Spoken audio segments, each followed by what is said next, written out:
All right, we got a doozy of a roof inspection for you today. We are out trying to get a little bit done on this beautiful, cold and breezy, snowy Saturday, March 26th, I believe it is. And I got a fun one for you to come along with. We don't get too many of these, but we got an A-frame to go inspect here. The original phone call came in about a leak up in that area, kind of up a few from the skylight, and some buckling, lifting shingles, and I see some other obvious damage. I already went up this ladder here. Ladder was already here, so I checked it out, came down, figured I'd take you guys along with me and see what we can see here, see what we might be able to learn from this. So let's start right down here at the bottom of the ladder here. This is a pretty steep A-frame roof, but there's some block stuff here I'm kind of catches my eye. Now, disclaimer, I'm not a builder, a framer. I've never done much of that, but with this, there's something I'm just kind of slightly concerned on, to be aware of anyways. So looking at this, granted, most of the water coming off this is going to be coming with some pretty good speed and fly right past. But if you look here, this is about in the same height of the block, and you got this flat ledge right here where water could kind of come back in. You got some gapping in the silicone. I don't know what the structure, how it's built. There's a little drip edge here, and then this aluminum wrapping. I wouldn't call it rafter tails, but you know, whatever. I don't know. So just keep an eye on that. I don't know if it's an afterthought, but you don't want your siding, your brick, your decorative, whatever, out so far that it's catching water and possibly running back. I don't know what's going on there, but definitely want to address those areas. Looks like there might be a little bit of settling possibly right there where it's gapping. So one of the biggest things we want to watch is ventilation. I don't know what kind of substrate decking is in here. I don't know what kind of insulation or anything like that. The homeowners aren't here. They're gone. They said I could still work this in if I wanted and check it out. So we need to be aware of that. I did see this little area right back here, kind of dark shadow area. So let's go check that out. I was able to see in there, and I'll show you what I see going on. Also some possible preventative maintenance here. Depending upon a valley, or in this case, a rare case, your roof comes all the way down to your ground level. You want to make sure you get this dead vegetation away from your roof. What this can do and can cause is actual, essentially ice damming, backing up. It hits this, doesn't have much anywhere to go, so it could be going in between keyways, backing up under shingles. You just want to make sure you try to kick this stuff away. I know there's no inlet in this. There's absolutely no inlet here. But let's work our way right over here and see what we can see. It's a little dark. I peeked in here, turned my light on. Maybe you can see if it'll lighten up, I don't know. Get some light in there. It looks like tongue and groove 1-bys. Looks like there is a cinder block wall with a big beam structure carrying the load, and then these tongue and grooves, and it goes all the way down. So I don't know if that is the actual deck here and it's just an addition from this down and then it changes something under here. I don't know if you're seeing tongue and groove that's decorative on the inside of the house, then there's a chamber or an area of insulation potentially, and then decking of some sort. But you want to make sure that you have an area for air to flow through from an entrance area where it's cool, pulling in cool air while the hot air rises out. So we're trying to look for the buckling and why those shingles are coming down. So with the buckling, that's up there. I'm obviously not going to go up to that section. We're going to do a lot of this inspection from the ground level using my zoom on the phone. But what we're going to try to pay attention to is some similarities on these sizes, whether it's a vertical buckle or a horizontal buckle. Let me zoom in and I'll show you what I'm talking about here. So if you look from the top down, that's probably maybe about 4 foot or so, and then from right here down to there is probably another 4 foot, maybe a little bit bigger honestly, but it's kind of a vertical buckle.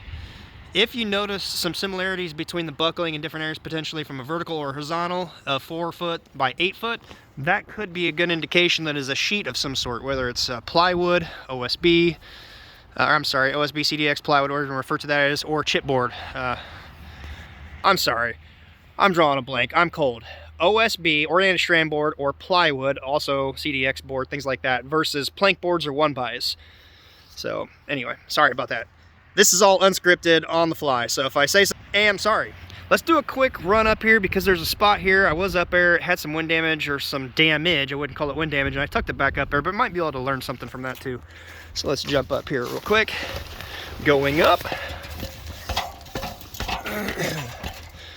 Stop right here. We've got some shingles heating up. We've got some shingles sliding down.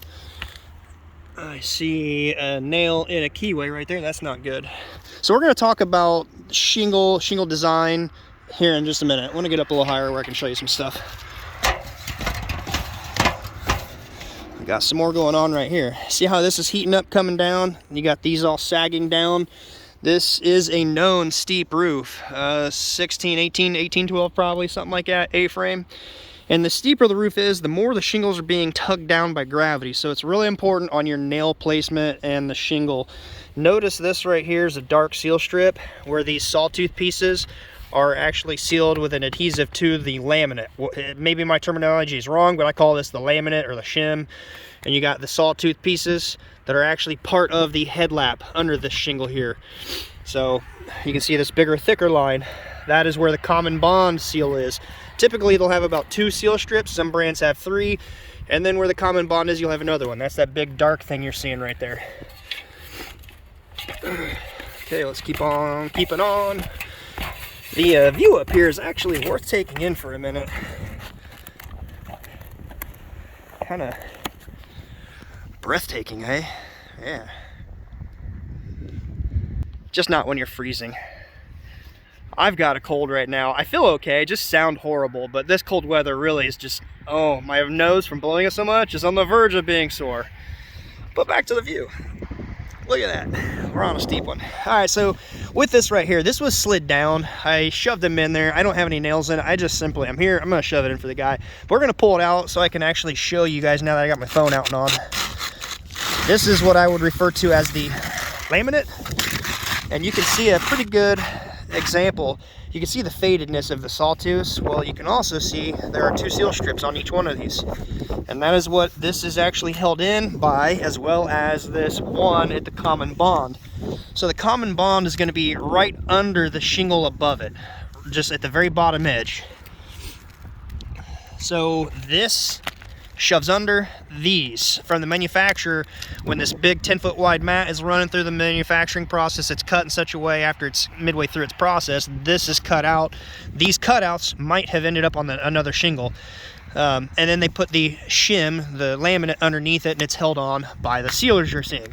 Why it is so important, especially the steeper the roof, it's more important that your nail placement is hitting the common bond. Because if not, if your nails are up just high enough, up a little bit, it is not getting this laminate shim. So the only thing holding it on is that adhesive. And steeper the roof, over a hot summer day, those get soft and they will tug and eventually slide out. So let's look at nail placement on this one. It's pivoting on one here, still held in on. There's 2, 3, 4, 5, so it's a 5 nail pattern. That's probably okay from what the manufacturer said back in the day. Now we always use 6. You can honestly probably put a few more, but just be careful on your placement. But they're high. That's the biggest issue, the biggest takeaway. This is probably on the edge of the headlap. Now this one you're not going to see because it's actually part of this shingle. But if you were to rip this off, I don't think, at least those 3 out there, it's not going to be hitting this. So you want to make sure they're in that area. Some brands like Malarkey, they have a wider, fatter, higher common bond. So this goes up higher and you want to make sure you're pinning that. Also, if you have 4 nails on the old shingles, if you're blown through the mat on one, you've just lost 25% of your gripping strength.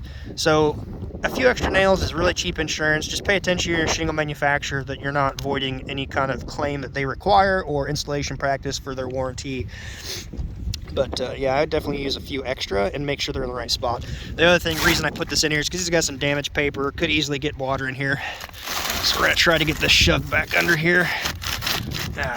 It's missing that. I'm going to have to put my phone on pause real quick in my pocket, use both hands to get this back in here for him. We'll be right back.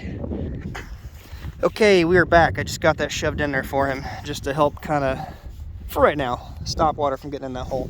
So you got some other obvious damage out there going on. Could be wind damage, but honestly, I think it's more than likely just a bad install and it's heating up and sliding down. It's kind of hard to see, but I think we have some more on the opposing side right here. Sorry, but I'm not climbing out there for you. I love you all, but not that much. All right, let's look around over this side real quick. My hands are going numb, people. Whew. The other thing to point out, ridge vent. I mean, there's no good way of venting this, especially if it is a cathedral, vaulted, A-frame style, any of those. If you put box vents in, you're probably only going to be venting that chase where it comes up. So you want to use ridge vent, but the problem is that's a lot to straddle and to sufficiently cover the sides and still leave room for your nails to pin it down. So in my opinion, that's held up rather well, but it's not a, man, I don't know, probably possibly look into some other sort of ventilation, ridge vent, aluminum. I don't know, but I'm not a fan of that on this steep of a roof. Because you got to have that area right here in this one where it can vent out, but you need areas to fasten the shingle down. And this, I'm not sure what kind of rock this is, but not a good way for the flashing they got. All right, we're on a good pace here. Wow, the video's going long quick. Let's work our way down off of the sky deck view of the Sears Tower here, going down. It's a nosebleed section here.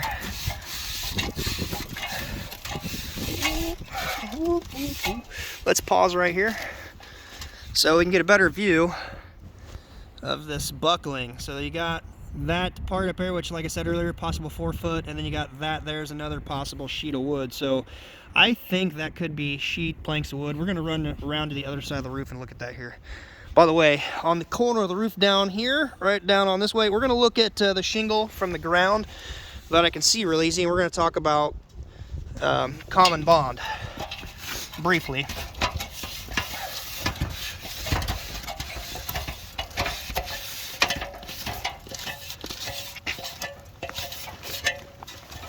Oh, whew. Oh, my hands are cold. Looks like there's been some patches at some other point. There's one there, and I saw one back over that way too.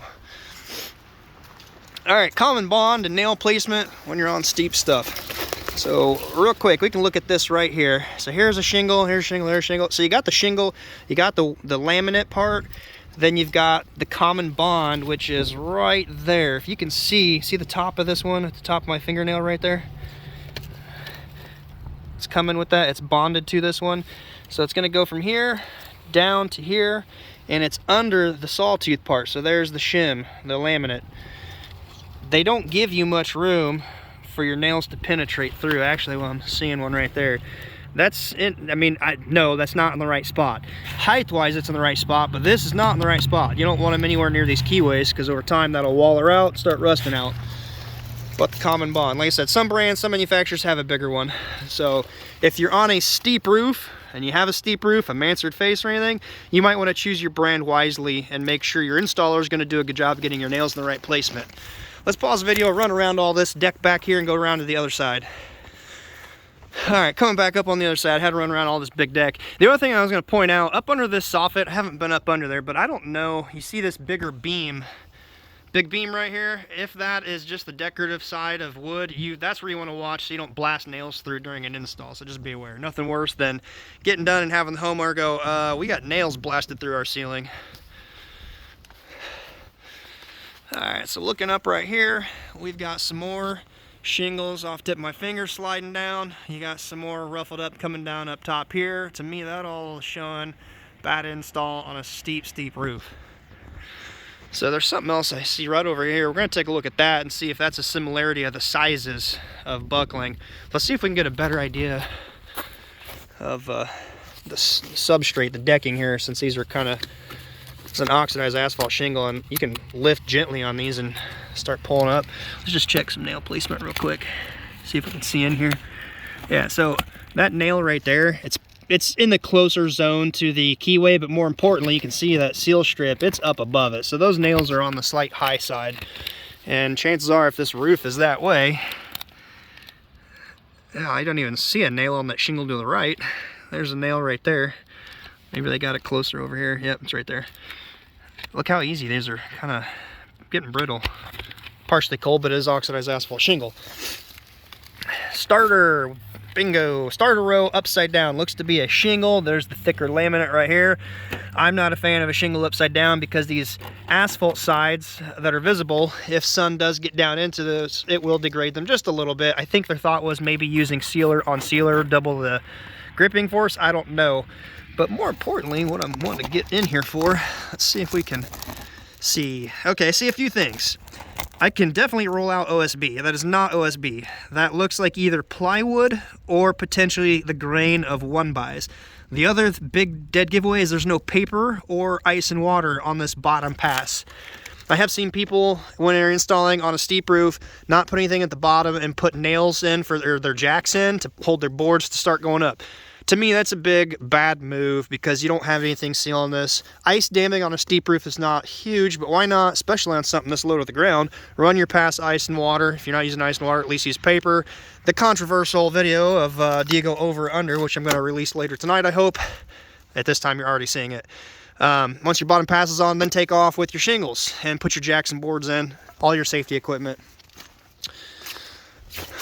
There's another repair at some point. You got some more heating up, sliding out. You can see they're sliding down. This is another dead giveaway if the nail's not in the right spot. If the nails are in the right spot, chances are this would not be doing this. And back to the other big question, why is the buckling occurring? If you measured from here up, that's probably about 4 feet. So that tells me that's a sheet of wood.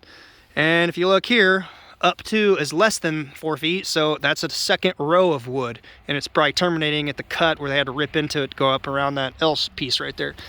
So my guess is either they didn't have enough nails, they may have forgot to nail it. The other factor is moisture. Moisture getting into it could buckle it, warp it, cause it to pop up like that. That's what's raising the shingles. If I could reach this and could get this lifted up, you could probably find out what it is there. So the other thing I wanted to talk about is the spacing under this. I may have mentioned it up there, I don't know. You want an area for ventilation to flow through. I'm assuming, since it's a big living space, that there is insulation in here. Otherwise, they're gonna just be heating the outside. Not good. So they've got insulation somewhere. You don't want the insulation packed tight up against your wood decking, whatever it is, because you want a channel of air to flow through. From the channel know that I'm a private pilot, and I did study a lot about weather to get that back in the day. The warmer the temperature is, the more the air can hold moisture. So on a hot summer day, you feel how sticky it is. The warmer it is, the more moisture it can hold. Well, when you got the underside of a roof deck like this, that's really hot from the sun beating down on it, has the potential of carrying more moisture. Well, what's the problem with moisture in wood? It's gonna soak into it. When it soaks into it, you get buckling like this potentially, with other factors of nails, missing nails, bad blown through nails, not enough nails, whatever. So I'm definitely contributing some of the buckling to the potential of not any ventilation, no inlet. I don't know what they got going on, whether there's baffles in there to allow a channel, and I do see the ridge vent. If it is decking of some sort, could that be pulled down? Yes, it could also be bad, but my opinion over all of the roof, the oxidized asphalt shingle, bad install. It's held up rather well for the age. I was told it was probably 14 years old or so. But the nails, placement, just not good. Probably gonna progressively get worse. We're almost done here. It's snowing again in my hands. They're getting red and numb. On that note, if you could, please give me a thumbs up. Just don't make it red like this. Smash it, make it turn blue. It'd mean a lot to me. I'd appreciate it. Got some more coming out right up here. Let's zoom in on that. Yeah, I really think this has just been a bad install. The ridge vent way up here, let's get a close look at that. That is not, it's starting to raise up, starting to pull off. Probably not got good nails hitting any wood right there because it is such a straddle from one side to the other. Alright, this is a long video, 18 minutes guys, I'm sorry. I wanted to just show some stuff on this here. With ventilation, insulation, deck surface, the common similarities between the sizes of buckling, you can kind of guess, you know, that might be a sheet of wood. Give it a thumbs up, please. Oh, my lips are even starting to not spit out the right words. Come on, guys, please give it a thumbs up. Until next time, be safe, and I'll see you in the next one because I got to get done and get warm. Have a good one.